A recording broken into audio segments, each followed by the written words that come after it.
llegamos al capítulo 20 del libro de Apocalipsis. Pero antes de leer el capítulo 20, vamos a leer algunas porciones del capítulo 19, que ya habíamos tratado la última vez. Entonces vamos a leer el capítulo 19, en el versículo 11. Apocalipsis 19, versículo 11. Dice allí: entonces vi el cielo abierto, y he aquí un caballo blanco, y el que lo montaba se llamaba Fiel y Verdadero, y con justicia juzga y pelea. Sus ojos eran como llama de fuego, y había en su cabeza muchas diademas, y tenía un nombre escrito que ninguno conocía sino él mismo. Estaba vestido de una ropa teñida en sangre, y su nombre es el Verbo de Dios. Y los ejércitos celestiales, vestidos de lino finísimo, blanco y limpio, le seguían en caballos blancos. De su boca sale una espada aguda para herir con ella a las naciones, y él las regirá con vara de hierro. Y él pisa el lagar del vino del furor y de la ira del Dios Todopoderoso. Y en su vestidura y en su muslo tiene escrito este nombre: Rey de Reyes y Señor de Señores. Versículo 19. Y vi a la bestia y a los reyes de la tierra y a sus ejércitos reunidos para guerrear contra el que montaba el caballo y contra su ejército. Y la bestia fue apresada, y con ella el falso profeta, que había hecho delante de ella las señales con las cuales había engañado a los que recibieron la marca de la bestia y habían adorado su imagen. Estos dos fueron lanzados vivos dentro de un lago de fuego que arde con azufre. Y los demás fueron muertos con la espada que salía de la boca del que montaba el caballo. Y todas las aves se saciaron de las carnes de ellos. Capítulo 20. Vi a un ángel que descendía del cielo con la llave del abismo y una gran cadena en la mano, y prendió al dragón, la serpiente antigua, que es el diablo y Satanás, y lo ató por 1000 años, y lo arrojó al abismo, y lo encerró, y puso su sello sobre él, para que no engañase más a las naciones hasta que fuesen cumplidos 1000 años. Y después de esto debe ser desatado por un poco de tiempo. Y vi tronos, y se sentaron sobre ellos los que recibieron facultad de juzgar. Y vi las almas de los decapitados por causa del testimonio de Jesús y por la palabra de Dios, los que no habían adorado a la bestia ni a su imagen, y que no recibieron la marca en sus frentes ni en sus manos, y vivieron y reinaron con Cristo 1000 años. Pero los otros muertos no volvieron a vivir hasta que se cumplieron 1000 años. Esta es la primera resurrección. Bienaventurado y santo el que tiene parte en la primera resurrección. La segunda muerte no tiene potestad sobre ellos, sobre estos, sino que serán sacerdotes de Dios y de Cristo, y reinarán con él 1000 años. Cuando los 1000 años se cumplan, Satanás será suelto de su prisión y saldrá a engañar a las naciones que están en los 4 ángulos de la tierra, a Gog y a Magog, a fin de reunirlos para la batalla, el número de los cuales es como la arena del mar. Y subieron sobre la anchura de la tierra y rodearon el campamento de los santos y la ciudad amada. Y de Dios descendió fuego del cielo y los consumió. Y el diablo que los engañaba fue lanzado en el lago de fuego y azufre, donde estaban la bestia y el falso profeta, y serán atormentados día y noche por los siglos de los siglos. Amén.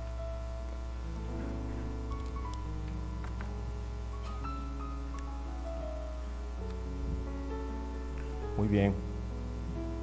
Habíamos visto la última vez ya el capítulo 19 y quería como repaso pues empezar acá nuevamente, aunque ya lo hemos visto, pero la idea para poder entender bien el capítulo 20 es tener esto claro, ¿no? Como Juan en su visión vio una vez más, ¿no?, los cielos abiertos, y vimos cómo de ahí él vio a uno, ¿no?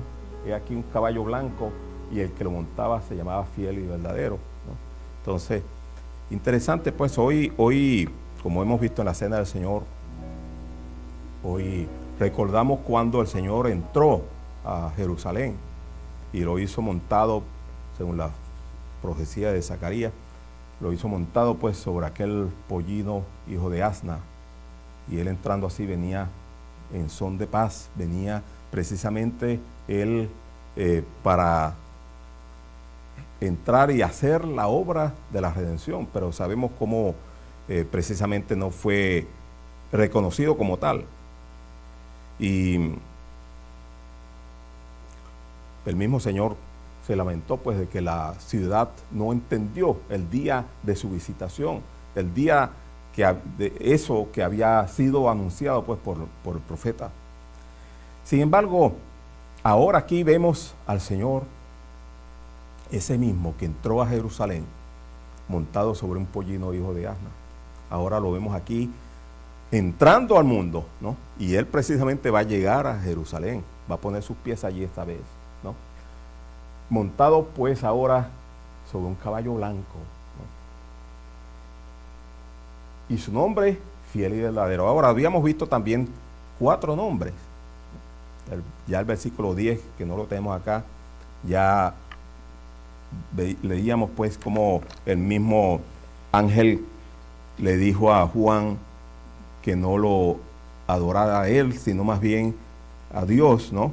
Y dice allí, mira, no lo hagas, yo soy consiervo tuyo y de tus hermanos que retienen el testimonio de Jesús. Adora a Dios, porque el testimonio de Jesús es el espíritu de la profecía, ¿no? Y esa es la razón de ser de la profecía, precisamente es el testimonio de Jesús. Vemos nosotros al principio, hemos estado diciendo pues que Apocalipsis es un libro profético, un libro lleno de profecías. Muchas de ellas están por cumplirse todavía, pero todas las profecías que vemos acá en Apocalipsis, o el mismo libro de Apocalipsis, en ella confluyen todas las profecías de los profetas en la antigüedad. De modo que el espíritu de Jesús, de la profecía del testimonio de Jesús, ahí tenemos entonces ese nombre, el nombre de Jesús, y ese mismo es el que ahora aquí es llamado Fiel y Verdadero, ¿no? Después, más abajo, dice, estaba vestido de ropa teñida en sangre, y todo eso ya lo habíamos visto, pero lo que quiero resaltar nuevamente pues ese otro nombre, el Verbo de Dios. Entonces ya llevamos el nombre de Jesús, Fiel y Verdadero, y el Verbo de Dios. Y finalmente también habíamos visto que este mismo es también su nombre escrito en su vestidura y en su muslo, Rey de Reyes y Señor de Señores, ¿no? Entonces tenemos ahí entonces estos 4 nombres, y habíamos dicho y habíamos relacionado esos 4 nombres con los 4 evangelios, como los 4 evangelios ven al Señor, ¿no? Jesús, pues, el Hijo del Hombre, como lo ve Lucas en su evangelio, ¿no? Fiel y Verdadero, el fiel siervo, ¿no?, como lo ve Marcos en el evangelio. El Verbo de Dios, el Hijo de Dios, el Dios que era desde antes de todas las cosas, desde antes del principio, era Dios, era el Verbo, y el Verbo era con Dios y Él era Dios. Y ese es el ángulo desde el cual lo ve el Evangelio de San Juan. Y finalmente, pues, Rey de Reyes y Señor de Señores es el ángulo desde el cual lo ve Mateo, ¿no? El Rey. Y aquel Rey, pues, que verdaderamente era el Rey, no solamente Rey, sino no solamente un simple Rey, sino Rey de Reyes, es el que entra, pues, a Jerusalén aquel día, montado, no sobre un caballo blanco, sino sobre el pollino de alto. Es interesante entonces considerar esto. Y él no fue reconocido verdaderamente como rey. Pilato escribió aquella nota arriba de su cruz, sobre su cabeza, diciendo: este es el rey de los judíos. Y los judíos mismos, los principales de los judíos, vinieron a Pilato para que cambiara eso, ¿no? Escribe más bien que él dijo que era rey de los judíos. Imagínense, ¿no? O sea que no fue algo reconocido. Pero Pilato mismo tuvo que decir: bueno, lo que está escrito, escrito está. Y ahí estaba, ¿no? Colgado en aquella cruz, el Rey de Reyes y Señor de Señores. Pero aquí lo vemos, glorificado ya, resucitado, ahora viniendo pues en gloria, ¿no? Para juzgar, como dice aquí, con justicia juzga y pelea. Él viene a pelear, ¿no? Aquella vez tal vez muchos querían que peleara contra los soldados romanos y así libertara a Jerusalén y a toda Judea de la mano romana. Pero esa no fue la intención con la cual él vino. Él vino para realizar la obra de nuestra redención, ¿no? Él vino para que precisamente ahora pudiéramos tener esa comunión con él. Y nosotros, lo que es su iglesia, vamos a venir con él, ¿no? Siguiéndole, ¿no? También a semejanza de él, con vestiduras blancas, a semejanza de él, montados también en caballos blancos, ¿no? Imagínense eso. Todo a semejanza de él, porque es lo que uno ve, ¿no? Fíjense como uno ve esto acá, ¿no? Y más adelante, los ejércitos celestiales, vestidos de lino finísimo, blanco y limpio, le seguían en caballos blancos igual, ¿no? En gran semejanza con él. Pero para eso él tuvo que morir, ¿no? Para eso él tuvo que morir. Y gracias al Señor que murió, puso su vida por nosotros y resucitó. Y fue glorificado pues por Dios. Y es lo que hemos estado viendo desde allá del capítulo 4, capítulo 5. Pero aquí lo vemos ya viniendo pues a esta tierra nuevamente.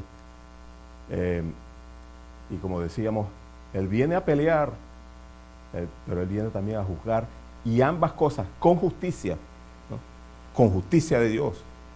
El juicio que va a ser un justo juicio, ¿no? Él finalmente allí se va a castigar el pecado de los impíos que rechazaron el Evangelio, que rechazaron al Señor, que rechazaron su sangre. Allí se va a llevar a cabo, pues, ese juicio. Entonces es interesante, ¿no?, considerar estos 4 nombres del Señor allí. Veíamos también cómo él viene a pelear, pues, y fíjense que la bestia y los reyes de los ejércitos, pues, reunidos para pelear contra aquel que venía cabalgando y su ejército. ¿Y qué veíamos nosotros? Bueno, que aquella bestia fue apresada y con ella también el falso profeta, ¿no? Fueron apresados vivos. Ellos no fueron muertos por la espada del que venía sobre el caballo, ¿no? Fueron tomados vivos y echados pues en el lago de fuego. Y veíamos pues que este falso profeta en cierta forma se asemeja o es pues aquello que vimos nosotros también, que leemos pues ahí en 2 Tesalonicenses, inicuo, cuyo poder pues es por obra de Satanás, que viene con señales y prodigios, ¿no?, para engañar. Y precisamente Dios, aquellos que rechazan el Evangelio en este periodo de la gracia y pasan a la gran tribulación, van a ser engañados. Se van a ver engañados ellos por este falso Cristo, pues el anticristo.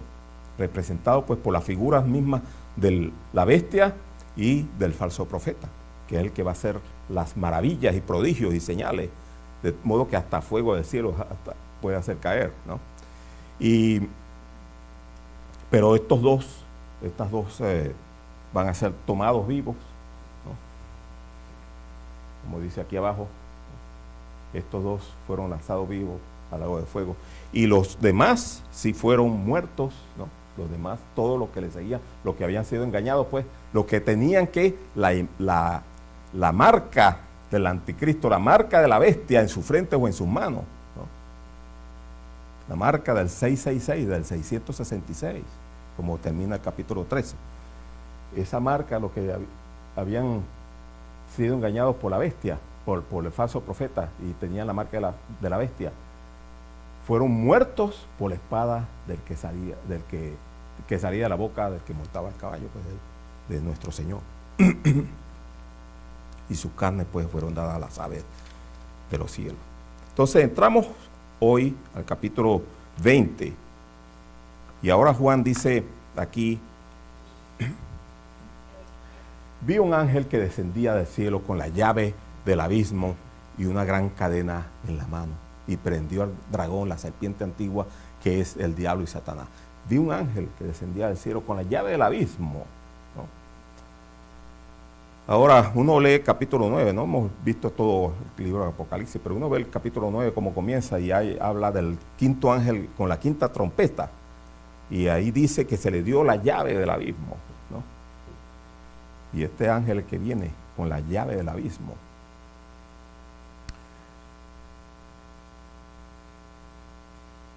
¿cuál es ese abismo? Pues no se nos habla mucho del abismo. Solamente hay algunas poquitas referencias, y yo diría que de la que más nos recordamos, pues, aparte de lo que se habla en el capítulo 9 del abismo, también es interesante ver cómo cuando el Señor echa a los demonios, ¿no?, de aquel endemoniado, tiene el encuentro con aquel endemoniado, aquellos demonios tiemblan delante del Señor y ruegan al Señor que no los enviase ¿a dónde? Al abismo, ¿no? Que no los enviase al abismo. O sea que no es un lugar muy bueno para los demonios, ¿no?, estar. No nos eches al abismo, ¿no? Preferimos que nos eche hacia ese acto de cerdo. Y el Señor les dio permiso. El Señor les dio permiso, ¿no? De modo que entraron ahí y condujeron aquel acto de cerdo a la muerte. Pero allí tenemos esa referencia al abismo, que lo vemos acá, ¿no?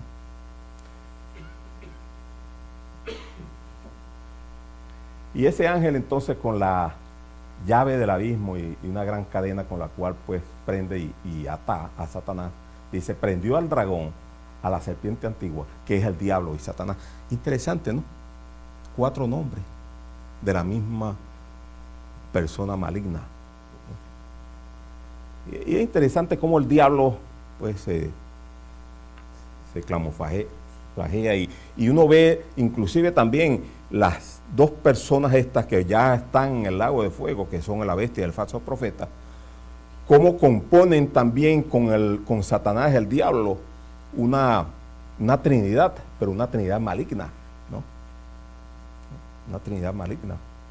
La bestia, el falso profeta y Satanás no son los mismos, son 3 personas, pero conforman pues esa trinidad maligna, ¿no?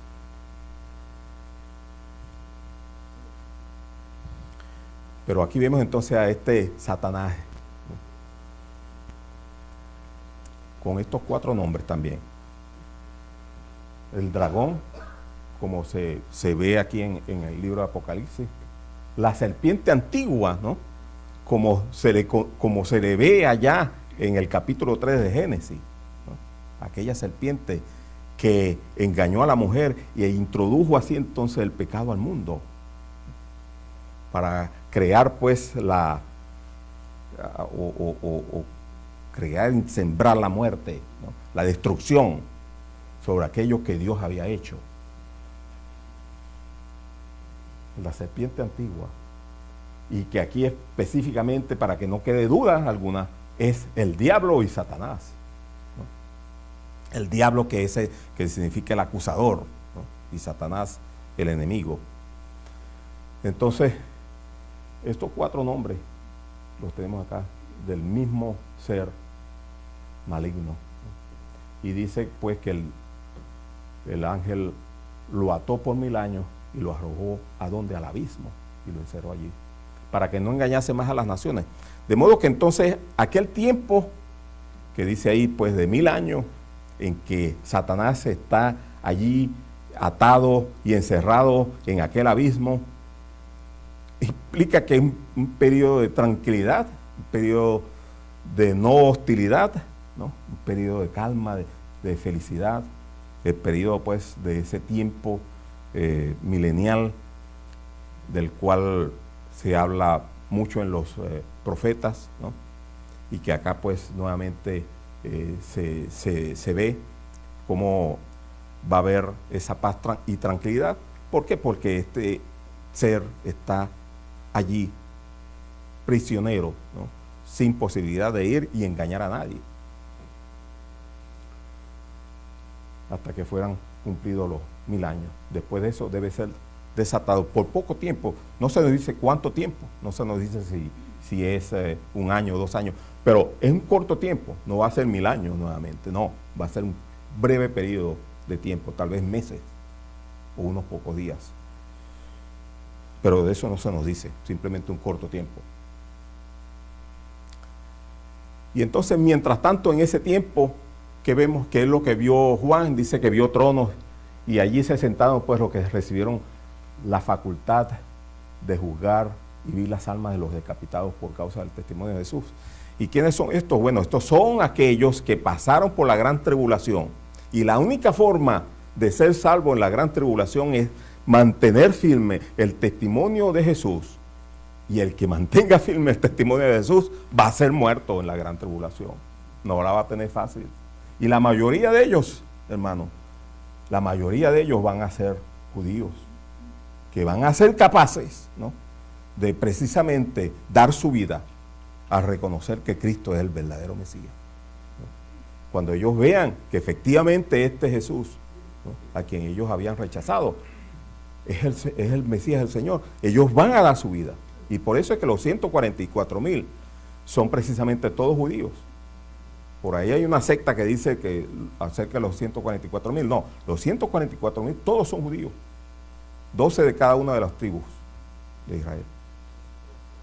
Ahora, no estamos diciendo que solamente los únicos salvos durante la gran tribulación son esos 144, pero la gran mayoría de los salvos durante la gran tribulación van a ser judíos. Y van a ser precisamente todos ellos sacrificados, maltratados, muertos. Y aquí los vemos, por eso Juan dice, vi las almas, ¿no?, de aquellos que por causa del testimonio de Jesús y por la palabra de Dios, ¿no?, fueron decapitados. Y no habían recibido entonces la imagen de la bestia ni su marca en su frente y en sus manos. Porque que durante la gran tribulación la única forma de poder sobrevivir es recibir la marca de la bestia para poder comprar y vender. Para poder alimentarse, poder estar bien con el gobierno establecido durante esa época, va a tener que llevarse la marca de la bestia. Va a tener que llevarse el 666, o bien sea en la frente o en la mano. Y si no, la muerte.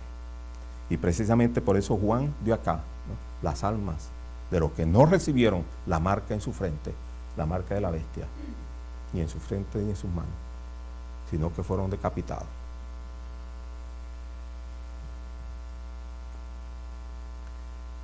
Fueron decapitados, obviamente muertos, pero vivieron, dice acá, vivieron, es decir, resucitaron pues, y reinaron con Cristo 1000 años, resucitaron. Ahora, se aclara acá que los demás muertos, y acabamos de ver cómo el Señor con su espada mató a todos aquellos, ¿no?, que tenían la marca de la bestia con su espada, la espada que salía de su boca, ¿no? Y esos fueron muertos, y sus carnes las comieron las aves. Pero aquí se nos aclara esos otros muertos, y ni todos los demás muertos, de todas las edades que rechazaron a Cristo, y murieron en sus pecados. Dice acá, todos esos muertos no volvieron a vivir hasta que se cumplieron 1000 años desde el comienzo del milenio. Muy bien, y aquí se dice, esta es la primera resurrección, pero esta primera resurrección es en relación con esto que conseguimos aquí al final del capítulo 5, del versículo 5 y del versículo 4. Y vivieron y reinaron, ¿no? Vivieron, los que resucitaron allí, ¿no? Todos los que habían sido muertos manteniendo el testimonio de Jesús, esos que vivieron allí, esos que fueron resucitados, esa resurrección la llama acá, esta es la primera resurrección, y por eso dice después, bienaventurado y santo, ¿no? El que tiene parte en la primera resurrección. La segunda muerte no tiene potestad sobre esto, sino que serán sacerdotes de Dios y de Cristo, y reinarán con él 1000 años, ¿no? Ahora, bienaventurado y santo el que tiene parte en esta primera resurrección. Y hace falta aclarar acá, ¿cuál es esta primera resurrección? Solamente la resurrección de los que padecieron durante el milenio y que fueron decapitados precisamente por el testimonio de Jesús, por mantener el testimonio de Jesús y por no tener la marca de la bestia en su frente o en su mano. No, tenemos que aclarar que la primera resurrección va desde dónde, va en varias fases, y la primera es la resurrección del mismo Señor Jesucristo.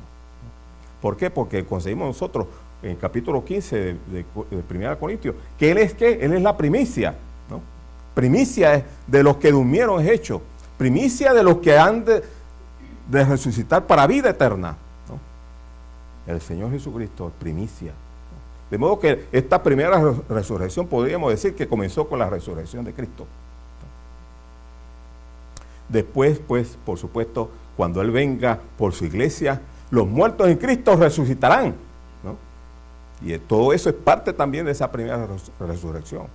Y si nosotros, para el momento en que venga el Señor por la iglesia, estamos todavía vivos, seremos transformados. De cierta forma también, vamos a decir, una resurrección en cuanto a transformación. Aunque no se puede llamar eso exactamente una resurrección, pero sí una transformación. El mismo Pablo siempre mantuvo la esperanza, ¿no? En ese momento cuando él escribe la primera carta a los Corintios, él piensa pues que él va a ser transformado, que no va a pasar por la muerte, sino que va a ser transformado. Y por eso dice, luego nosotros los que hayamos quedado para venir al Señor, cuando venga por la iglesia, seremos transformados, ¿no? Para estar juntamente con aquellos que han resucitado y estar entonces para siempre con el Señor. Y de hecho Pablo también, cuando habla en Filipenses, dice, capítulo 3, dice, si en alguna manera, ¿no?, llegase yo a la resurrección de los muertos, es decir, si me toca a mí morir. Y así mismo también nosotros podemos decir, si a nosotros nos toca morir, entonces llegaremos pues a la resurrección de los muertos. ¿Cuándo? Cuando el Señor venga por la iglesia. Así que eso es también parte de lo que es esta primera resurrección. Y finalmente la última parte de esa primera resurrección son los muertos que han muerto manteniendo el testimonio de Jesucristo durante la gran tribulación, que son los que tenemos aquí. Pero bienaventurado y santo el que tiene parte en la primera resurrección. La segunda muerte no tiene potestad sobre estos, sino que serán sacerdotes de Dios y de Cristo y reinarán con él 1000 años. Ahora, esto de reinarán con él 1000 años, sí, es correcto. Se está hablando acá de un periodo, pero el periodo es para señalar el tiempo en que Satanás está prisionero. No es el tiempo en que Cristo va a estar reinando solamente. Cristo reinará para siempre. Y nosotros, los que estamos con el Señor, estaremos reinando también para siempre. Pero aquí el periodo de 1000 años es por el tiempo en que Satanás está preso, ¿no? Está en aquel abismo. Cuando los 1000 años se cumplan, no es que Cristo va a dejar de reinar. Eso es importante entenderlo. Sino que cuando los 1000 años se cumplan, lo que va a suceder es que Satanás va a ser suelto de su prisión, ¿no? Satanás va a ser suelto de su prisión. ¿Y qué va a pasar entonces? Se va a acabar aquella armonía entre todas las naciones, ¿no?, que hasta la fecha estaban en armonía sin guerrear contra la ciudad santa y los santos y el campamento santo de los santos. ¿Por qué? Porque Satanás será suelto y saldrá a engañar a las naciones a los 4 ángulos de la tierra, representadas acá por estos nombres de Gog y Magog, a fin de reunirlos para la batalla, muchísimos en número. Pero ¿qué va a pasar? Saldrán pues a la anchura de la tierra, rodearán el campamento de los santos y la ciudad amada, ¿no? Lo interesante aquí, hermanos, es que de aquella ciudad que ha vivido en paz, aún allí en el mundo con las demás naciones, que ha vivido en paz y que no ha hecho falta preparar ni un arma de guerra, porque no hay guerra en ese milenio. ¿Por qué? Porque no hay desaveniencia, hay plena armonía durante ese tiempo, pero se acaba la armonía cuando Satanás es suelto y engaña a las naciones y trata, y vienen ahora a guerrear. Y esas naciones, tal vez engañadas por el diablo, dirán: vamos a caerle a esa nación que no tiene tal vez alma alguna. Y es interesante cómo ni una flecha sale de esa ciudad. Ni una flecha, ¿no? ¿Por qué? De Dios descendió fuego del cielo y los consumió. Ni una flecha para defenderse hizo falta, ¿verdad? Dios del cielo consumió todo con fuego. Pienso que el único que fue preservada su vida, ¿no?, para ser lanzado vivo al lago de fuego es precisamente Satanás. Para ser lanzado vivo, así como también la bestia y el falso profeta habían sido lanzados vivos. Y dice aquí: y serán atormentados día y noche por los siglos de los siglos. Ese es el verdadero tormento.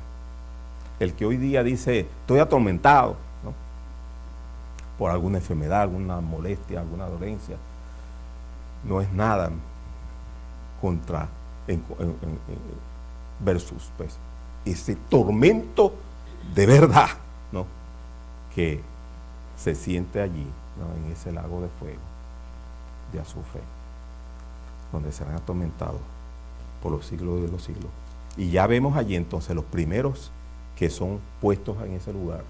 La trilogía del mal, ¿no?, la trinidad del mal, de la iniquidad, la bestia, el falso profeta, y aquí finalmente el mismo diablo, ¿no? Los 3 primeros.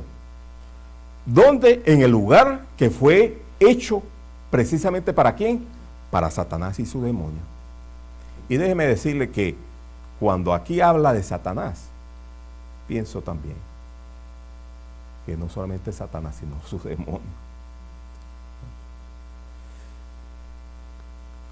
Ese lugar hecho para Satanás y sus demonios no fue hecho para el hombre. Pero lamentablemente, como vamos a ver en la próxima oportunidad, lamentablemente ahí van a estar también los que se van a presentar delante de Dios con sus pecados por haber rechazado la sangre de Cristo, por haber rechazado su obra, por haber rechazado al Señor, por haber rechazado al Rey de Gloria. Si tú no has recibido a Cristo como tu Salvador, mejor lo hagas hoy, porque no tienes chance después, ¿no? Puedes no tener oportunidad y te presentarás pues ya delante de aquel que viene a juzgar con juicio, con justicia, ¿no? El Señor nos bendiga. Vamos a orar. Padre nuestro que estás en los cielos, te damos las gracias por las grandes verdades que conseguimos en tu palabra, cosas que están por delante, pero cosas ciertísimas. Te damos las gracias, Padre, porque estamos en Cristo, los que hemos recibido pues por la fe al Señor como nuestro Salvador.